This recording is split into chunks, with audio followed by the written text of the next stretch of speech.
5 million so'mlik kechalaydi. Uyda yasayapman. 2 million so'mga to'g'ri kelyaptimi? Bugungi video xuddi o'sha haqida e'tibor beramiz do'stlar. 4 metr uzunlikdagi bitta detskiy sidina, 2 metrlik kattalar uchun sidina va yana bitta detskiy sidina tom polni Lexan bo'ladi. Hozir o'zimizning uyda kechalayda yig'yapmiz. Sidinasiga e'tibor berasizlar. Zanjirli, yotadigan 3-2 profildan 1.96 bo'ladi. Chekkasida 2.2lar bilan 2 metr bo'ladi. O'sha yuzini 8-6 qalin profillar bilan graf fasongacha yig'ilyapti bu yerda. Xo'p, men o'zim uyda yig'sam, mana shu narsa 2 million to'g'ri keladimi deb boshlagan edim. Endi bir narsani hisobga olish kerak. Agar o'zingiz uyingizda yig'adigan bo'lsangiz, siz nimalarni bilishingiz kerak? Kraska sepishni bilishingiz kerak. Va o'zingizda transport bo'lishi kerak, svarshi bo'lishingiz kerak. Va albatta bu sohada xabaringiz bo'lishi kerak, chunki svarshi degani bo'ldi qilib yuboradi degani emas, e'tibor beramiz. Men o'zim shu sohada yuribman, men o'zim ustaligim uchun hamma narsalarni o'zim bilaman, narxlarni bilmadim chunki biz sexda ishlardik.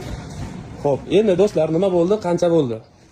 Hozir mana shu jarayonigacha o'sha 2,5 milliondan ko'p pul ketdi. Xuddi shu jarayonigacha 2,5 milliondan ko'p pul ketdi. Hali buni kraskasi bor, Lexani bor. Lexanning o'ziga haslakam pul ketmaydi. Mana jonivorni o'zi 16 ming so'm ekan. E'tibor berasizlar, 16 ming so'm. Xo'p, bitgandagi videolar albatta chiqaramiz do'stlar. Uyimda yig'yapman o'zimni. Bunga qo'shilmayotgan narsalar uydan ketadigan to'k. Uchli elektrodda qo'yyapman. Tom 1.90 ga 4 metrlik tom ishlatilyapti. Do'stlar kuzatib boringlar. Bitgan jarayonlarni albatta qo'yamiz. O'ta katta kachalar bo'ladi, 4 metrlik kachalar bo'lyapti bu yerda. Razmer so'ramanglar, razmer berilmaydi. Bu sexdan chiqadigan razmerlar. Bu men o'zim o'ylab topgan kachalar emas, bu sexdagi bizdan katta ustalar o'ylab topgan razmerlar, hamma narsa. Prosta men uyda o'zim yig'ib ko'ryapman bu narsani.